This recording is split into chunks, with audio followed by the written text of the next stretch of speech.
Praise God. Isang magandang umaga sa inyo sa pangalan ng Panginoon. Hallelujah. Malamig ano mga kapatid? Praise God. Isang magandang umaga sa ating mga pastor. Nandito yung ating kapatid, Pastor Iko. Siya po ay taga-Quezon sa Tacna mga kapatid. Isang magandang umaga sa inyo sa pangalan ng Panginoon. Hallelujah. Praise God. At yan po ay mga kaibigan ng aking tatay. Sila. Hallelujah. Sila Tia Bibi. Mga kilala ko nila yan. At ako nung panahon, nung pinasal ko siya mga kapatid, ay grade 1 siguro ako. Praise God.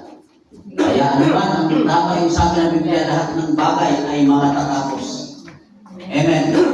Sapagkat nung ating kalalagahan, ng ating kabinataan, napakaganda at mga gwapo mga kapatid. Praise God, hindi po may pagkaila. Hanggang ngayon naman. Pero may pagkakaiba talaga. Amen? Palakpakan natin ang Diyos. Hallelujah. Praise God. Isa po sila sa ginamit ng mahal na Panginoon. At ako ng mga panahon nila, Brother Daniel, mga kapatid, wala pa akong salwa noon. Nanonood lang ako. Pero isa po tayo sa ginamit ng Panginoon. Ito po ay ating inaayawan. Pero pilit inilalagay ka ng Diyos kahit ayaw mo.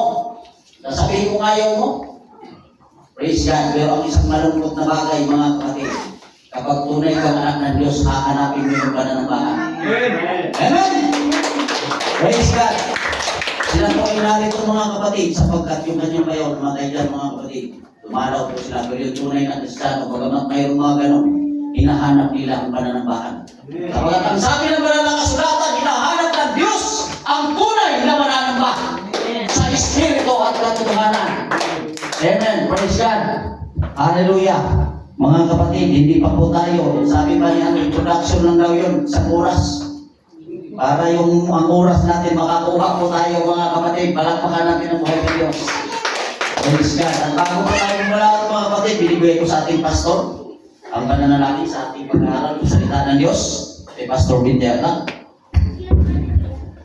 Hallelujah, tayo'y manalangin, dakilang Diyos, amang banal, hallelujah, sa umagang ito. Narito po kami, Panginoon, muli po kami sama-sama upang aming pong ialay ang aming mga buhay. At kami po, Panginoon, ay mag-aaral ng pong mga salita. Hiling namin ang mga banal na salat po ng narito, pagbuksan ang aming pong mga puso at isipan, ng pong mga salita na aming pong maririnig. Ito po, Panginoon, ay aming pong mapag-unawa. At hiling ko rin po, Panginoon, ay pong ginagamit, Panginoon, yung pong gagamitin sa pagbahagi ng pong mga salita. Brother Gideon po, Panginoon, namin po manggagawang evangelist, Panginoon, hallelujah, sa araw na ito. Ikaw po, Panginoon, patuloy ang banal na magpala na i-guide po Diyos sa iyong banal na Espiritu na ang iyong mga salita po, Panginoon, ay may hayag sa amin. Ito po, Panginoon, hallelujah, magdulot, Panginoon, ng kalapasang espiritual. Marami pong salamat. Pagpalain po ang patuloy na aming pong pag-aaral ng iyong mga salita sa pangalan ni Jesus. Amen. Praise God. Palakpakan natin ang buhay ng Diyos muli mga kapatid. Ang ating pong pamagat, mga kapatid, huwag maging katulad ni Esau. Amen. Mayroon bang katulad ni Esau, mga kapatid? Hindi yung Esau na binibinta dyan sa kanto. Praise God. Sapagkat sa banal na kasulatan, mga kapatid, kung ating babasahin ang kanilang kasaysayan, mayroong isang taong mabuti at mayroong isang masama, mga kapatid. Praise God. Hallelujah.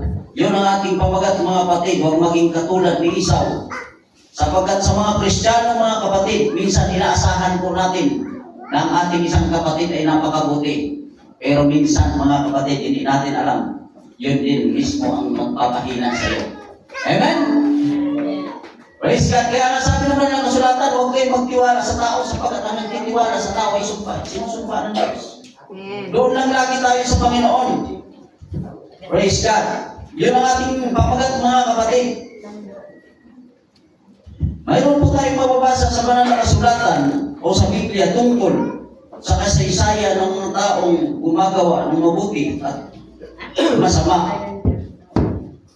Ng mga tao, tapat at hindi tapat. Amen. Mayroon pong tapat na tao o isang Kristiyano. Pero minsan mayroong katapatan na sinasabi hanggang doon lang sa pagsasalita ng tapat. Madali magsabi, kaya nasabi ng Panginoon kay Pedro, mahal mo ako, mahal talaga. Pastor, darating ako dyan. Pero minsan yung oo na yun, nagkakaroon mga kapatid ng impact na hindi maganda mga kapatid doon sa sinasabihan mo. Amen. Makipagbukas po kayo sa akin sa unang Tesalonica 5, 21 hanggang 22.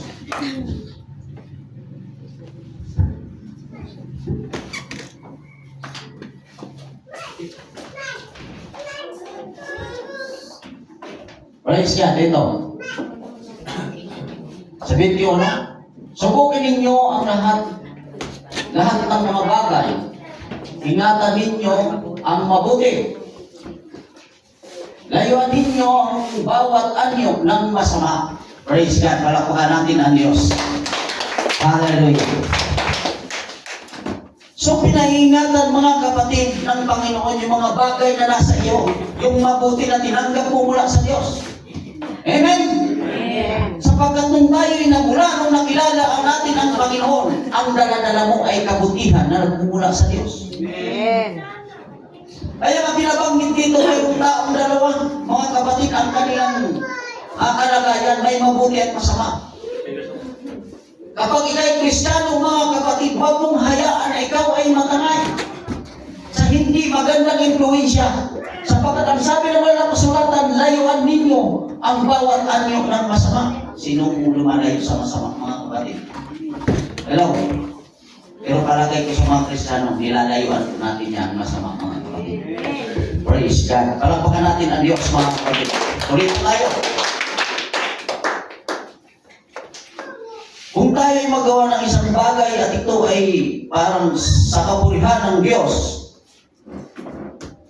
at magpapatibay sa ating pananampalataya, ito ay maaaring gawin. Ngunit kung ang ating pasya o mga plano ay hindi makakapagpalakas sa ating pananampalataya at ito ay hindi kalugod-lugod sa paningin ng Diyos, ay huwag na itong ituloy at gawin, baka magsisi lang tayo sa huli katulad ni Esau. Palakpakan natin ang Diyos.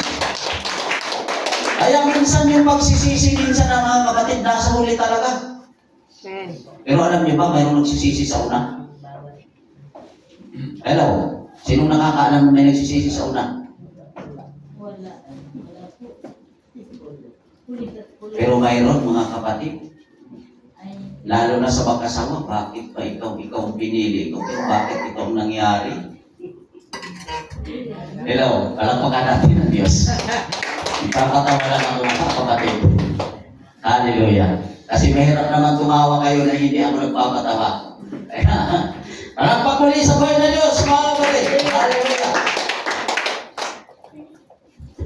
Si Esau at si Jacob ay pinanganak ng mag-asawang nagtitiwala sa Diyos na sila Isaac at si Rebecca.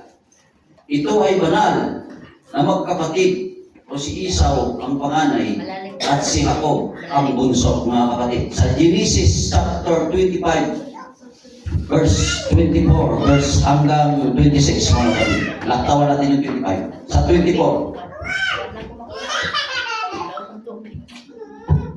at nang matupad ang mga araw ng kaniyang kapanganakan, narito, kambal sa kaniyang bahay bata. At ang unang lumabas ay mapula. May mapula bang kulay, mga kapatid? Yung sagot, mapula ba yan kung nalabas? Mapula na. Lapakan natin ang Diyos.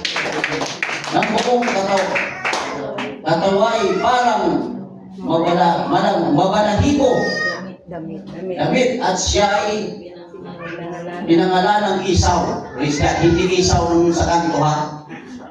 Kasi yung isang bata kapag bagong panganak, katulad pala yan ng mapula. Kasi kumbaga sa ano talaga kutis por sila na siya, mga kapatid. Praise God. Palakpakan natin yung mga Kristiyanong mapula. Hallelujah. Yung magaganda ang kutis. Praise God. Magkapatid po sila. Panganay po itong mga kapatid si Esau. Hanggang sa dumating ang panahon, mga kapatid, na galing siya doon sa pangangaso, sa panlalambat. Gutom na gutom po siya, mga kapatid. Kaya napakahirap minsan mga kapatid na pinagbili yung kanyang pagkapanganay. Mayroon pa naman ang mga kapatid na ganyan nangyayari. Kaya pinagpapalit minsan yung ating paglilingkod sa Diyos sa mga makabundong bagay. Yun ang pinatutungkulan mga kapatid. Maraming mga Kristiyano mga kapatid, nung sila tumanggap sa Diyos, talagang napakasigasig. Kaumas mo nang dumating ang panahon. Kaya huwag natin sasabihin na tayo ligtas na nakapag tayo nandito lagi sa church mga kapatid. No. Pagtatrabahuan natin ang ating kaligtasan. Amen. Hindi natin pwedeng hayaan na may sila. Paglingko, nandoon naman ako. Okay sa akin. Minsan sila lang muna doon kasi, baka ngayon. Hindi pwede mga kapatid. Pilitin natin sa pagkasabi ng Biblia, magsipasok tayo sa makipot na tintuhan. Makipot ang patungo sa kanya ng Diyos mga kapatid. Hindi yung muli, may ano ako, okay lang sa akin. Hindi po gano'n. Kapag ang isang Kristiyano mga kapatid, gawin po natin 100% ang paglilingkod sa Diyos. Amen! Kasama po yan sa paglilingkod, worship. Atin ang worship service mga kapatid. Sapagkat ang tinanggap mong kabutihan sa Diyos, kung ang putong na ibinigay ng Diyos sa iyo ay para sa iyo, hindi mo pwedeng ipagpalit sa mundong ito. Sapagkat ang mundong ito, kapag iyong itinanggap at papasukin mo sa iyong sarili, diyan mga kapatid, 100% mga kapatid, wala kang kaligtasan. Ano? Palakpak sa Diyos. Hallelujah! Glory to God. Purihin ang Panginoon. Praise God. Talagang ang salita ng Diyos mga kapatid ay napakatalas mga kapatid. At hindi natin kayang pigilin mga kapatid. Hallelujah! At ibinigay niya ko si Esau ng binigyan ng tinapay. At linutong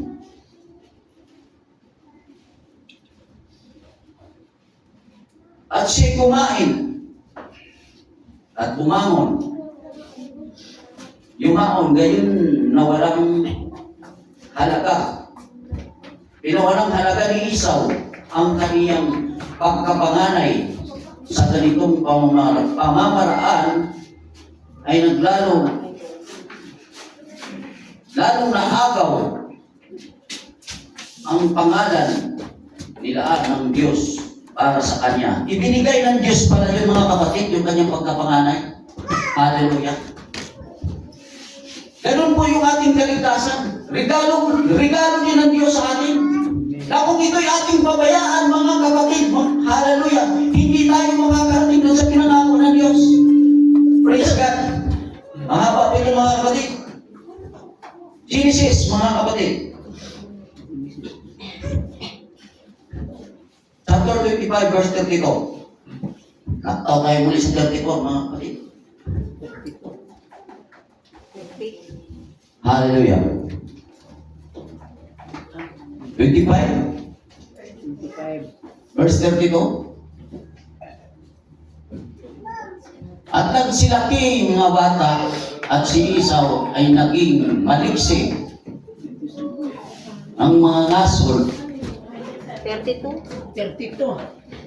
lalaki sa at sinabi ni Esau, narito ako'y namamatay at saan ko papakinabangan ang pagkapanganay. Praise God, yan lang muna mga kapatid. So siya pala, bagamat panganay, tinatanong niya kung saan niya mapapakinabangan yung kanyang pagkapanganay.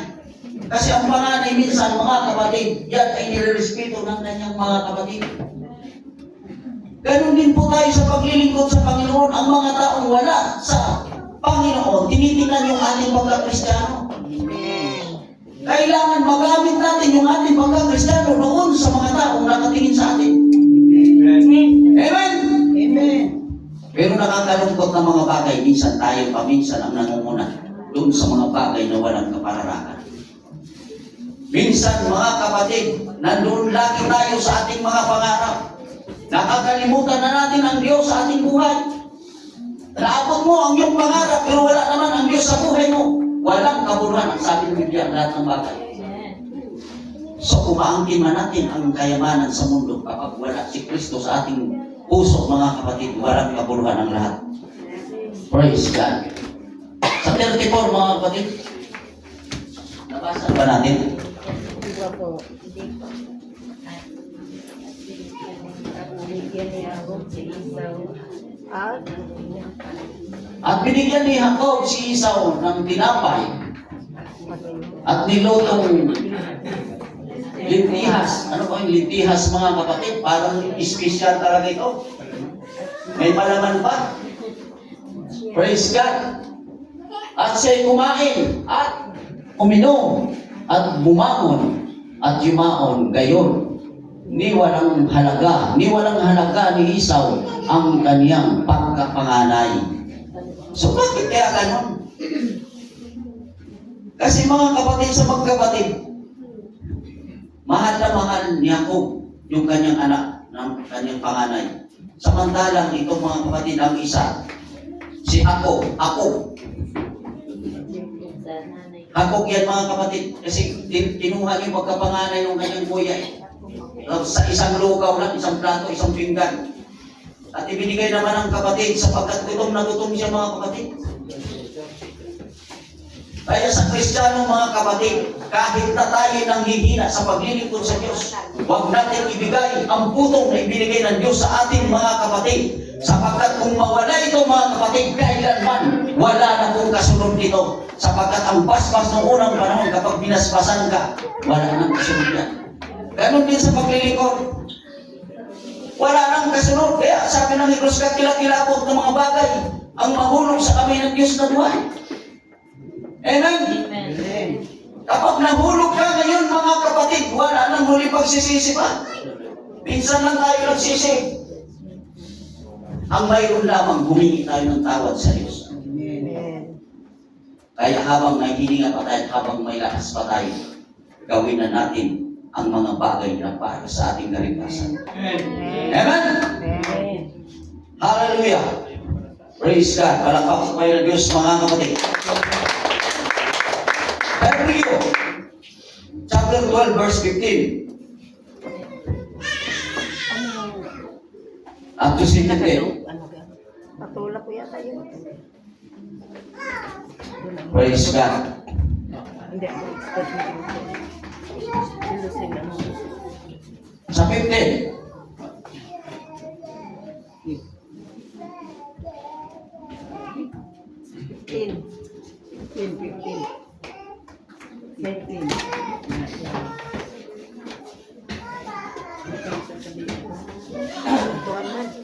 Napakaingatan baka ang sino man ay di makaabot sa biyaya ng Diyos, baka kayo'y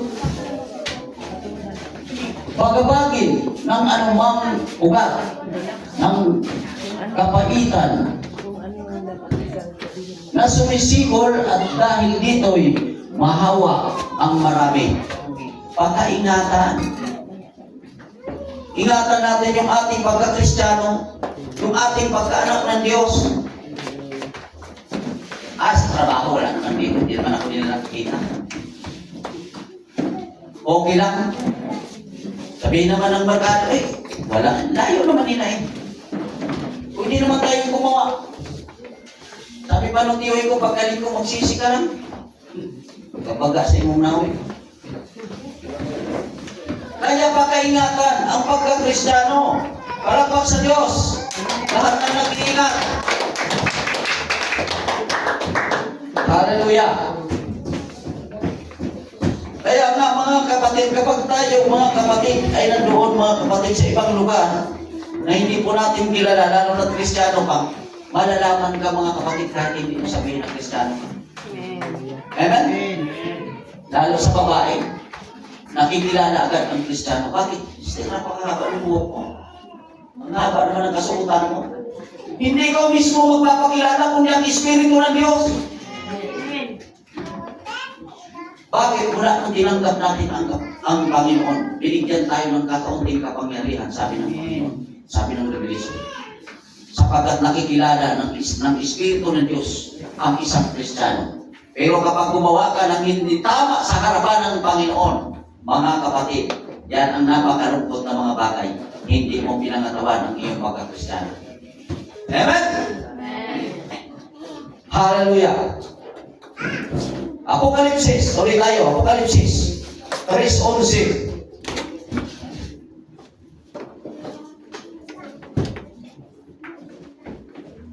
God, hallelujah.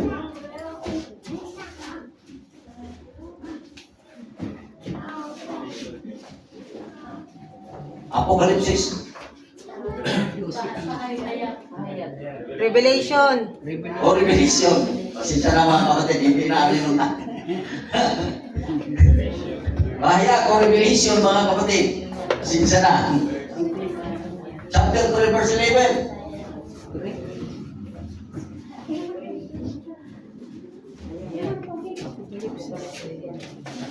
Yan.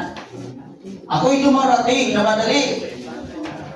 Panghawakan mong matibay ang nasa iyo upang huwag kunin ng sinuman ang iyong putong. Praise God, palakpak sa Diyos.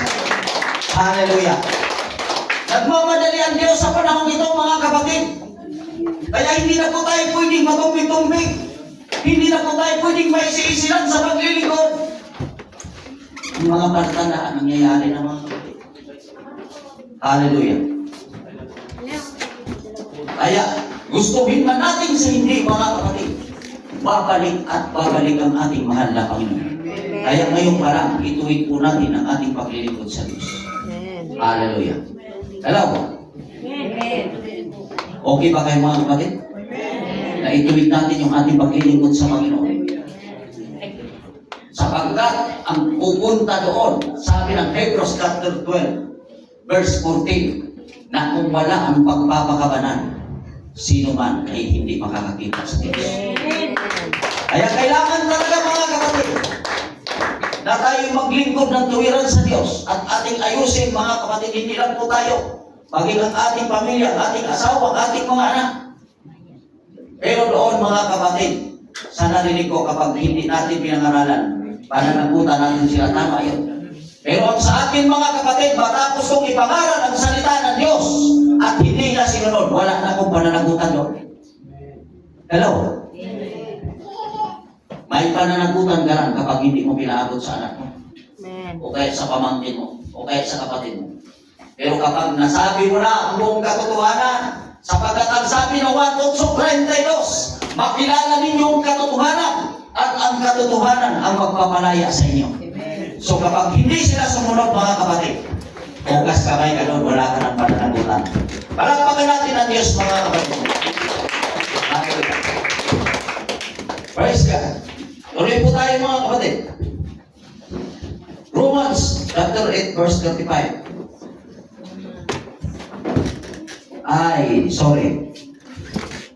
Roma 8 versikulo 35 mga kapatid. To God be the glory. Hallelujah.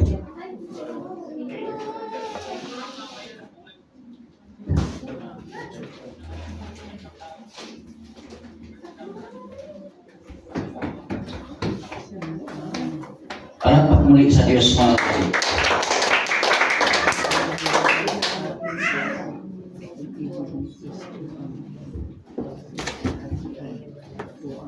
Sino ang maghihiwalay sa atin sa pag-ibig ni Kristo?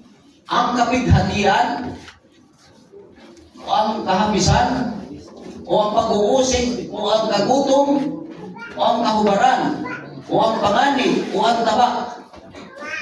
Hallelujah! Palakpak sa Diyos mga kapatid. Wala palang makapaghihiwalay sa atin sa Diyos. Kahit tabak, sabi ng Apostol Pablo, kahit kahubaran, kahit yung pag-uusig.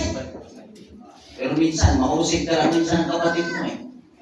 Ngut-ngut na kailugan.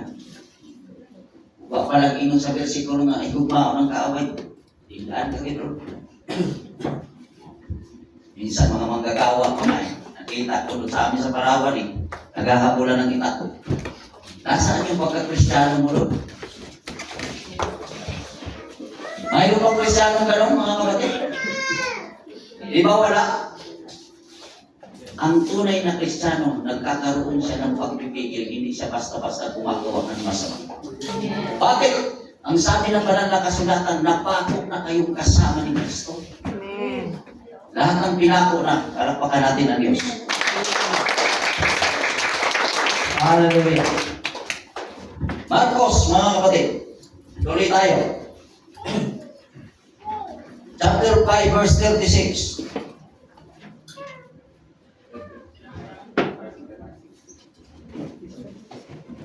Singko 36 ng Marcos. Hallelujah.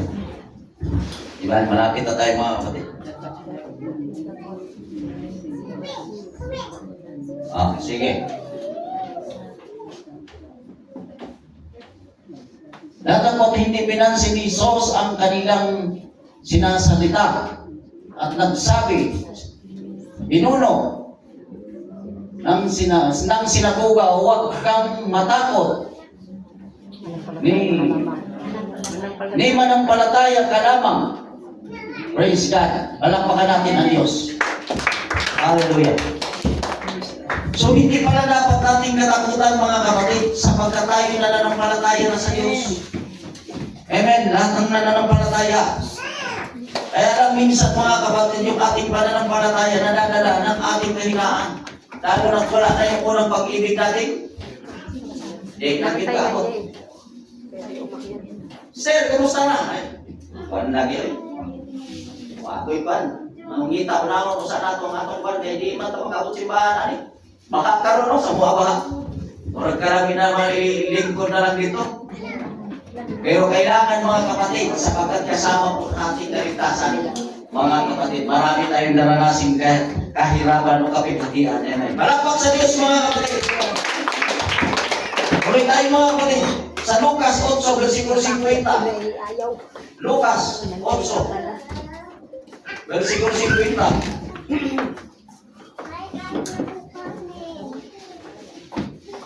Praise God. Itong sabi, hindi niya ingatan ang salitang ipinangako ng Diyos. Ang diablo.